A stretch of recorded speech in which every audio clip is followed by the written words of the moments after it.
नमस्कार, स्वागत है आप सभी का भारत टीवी लाइव में। आपके साथ मैं हूं अंजलि त्यागी। आइए खबरों की शुरुआत करते हैं। भोपाल की साइबर क्राइम ब्रांच ने पैसों का लालच देकर ग्रामीणों के खाते खुलवाकर साइबर जालसाजों को बेचने वाले 4 आरोपियों को गिरफ्तार किया है। पुलिस को आरोपियों द्वारा देश भर में करीब 40 खाते बेचे जाने की जानकारी मिली। आरोपियों में एक युवक LLB का छात्र भी शामिल है।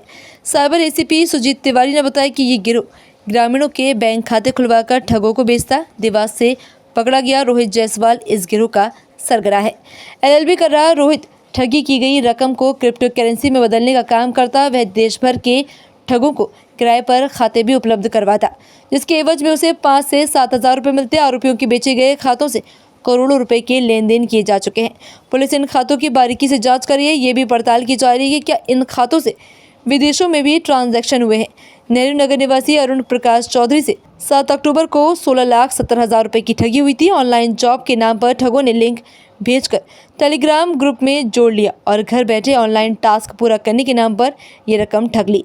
शिकायत पुलिस तक पहुंचने के बाद मोबाइल नंबर और टेलीग्राम ग्रुप के IP एड्रेस के आधार पर पुलिस आरोपियों तक पहुंची। क्राइम ने 4 आरोपी पकड़े हैं। उसमें पूर्व में भी इस तरीके की शिकायतें और अपराध में हमने कार्रवाई की है और अभी पुनः कार्रवाई की। ये क्या करते थे आरोपी जो हैं, ये एक व्हाट्सएप ग्रुप के माध्यम से टेलीग्राम ग्रुप पे ज्वाइन करवाते थे, लिंक देते थे टास्क फ्रॉड और इन सब चीज़ों के लिए, और उसमें लोगों को जुड़वा के और टास्क के नाम पे उनसे पैसा लेके और फिर उस पैसे को जो खरीदे हुए खाते हैं उनमें इस्तेमाल करके फिर एक जो आरोपी था वो उसको क्रिप्टो करेंसी में परिवर्तित कर देता था, जिस पर शिकायत भोपाल के एक आवेदक ने की थी, जिसमें विवेचना के दौरान ये पाया गया, जिसमें 4 आरोपियों को मंदसौर और उज्जैन से गिरफ्तार किया गया।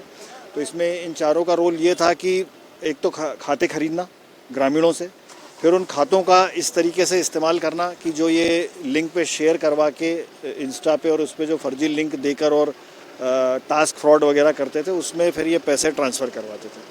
तो उस शिकायत पर टेक्निकल आधार पे इन तक पहुंचा गया और इनको गिरफ्तार किया गया है। और इसमें अभी हम लोग टेक्निकल जांच और कर रहे हैं कि कई और जो इन्होंने फ्रॉड किए हैं तो वो अभी हमारे JMI इस पोर्टल के माध्यम से और जो इनके पास से मोबाइल और सिम अन्य चीज़ें जब्त हुई हैं उसमें और देख रहे हैं कि कितने लोगों के साथ इन्होंने इस तरीके की धोखाधड़ी और की। ये महंगे शौक पूरा करने के लिए इस तरह की वारदातें करते थे। हाँ, देखिए ये तो अब इसमें सभी चीज़ें हैं, शौक भी है और इसके अलावा भी ये है कि इन लोगों को एक ये फ्रॉड करके आय का जरिया बन जाता है, तो फिर ये आदतन हो जाते हैं इसमें इस तरीके से ये चीज़ें करने के लिए। फैमिली बैकग्राउंड तो ऐसा है कि देखिए छोटे ज़िलों के हैं, ज़्यादा पढ़े लिखे नहीं हैं, लेकिन चूंकि आजकल सब ये टेक्निकली साउंड होते हैं और सीख जाते हैं, ये सारी चीज़ें करके एक दूसरे से सीखते हैं, तो बहुत ज़्यादा पढ़े लिखे तो नहीं है, 8th 9th इस तरीके से पढ़ाई लिखाई वाले ग्रामीण परिवेश के। हाँ, लिंक है इसमें। अब ये तो क्या है, आपस में जुड़ते चले जाते हैं और गैंग बना लेते हैं इस तरीके का और क्राइम करते जाते हैं। और टेक्निकल साक्ष्य में हम लोग जब सर्च करते हैं तो इसमें हम लोगों को पता लगता है कि अन्य और जो ये खाते हैं या मोबाइल हैं इनका कहाँ पर और इन अन्य अपराधों में इस्तेमाल हुआ है। तो जैसे जैसे चीज़ें आएंगी उसके बाद आगे फिर उसको देखेंगे, और अगर दूसरे स्टेट से कहीं ऐसी चीज़ें जुड़ती हैं कि अगर इन खातों का इस्तेमाल हुआ है तो अब हम लोग दूसरी स्टेट की पुलिस से भी संपर्क करते हैं ताकि वो लोग भी कार्रवाई करें इनके ऊपर। फिलहाल खबरों में बस इतना ही। बने रहिए भारत टीवी लाइव के साथ। नमस्कार।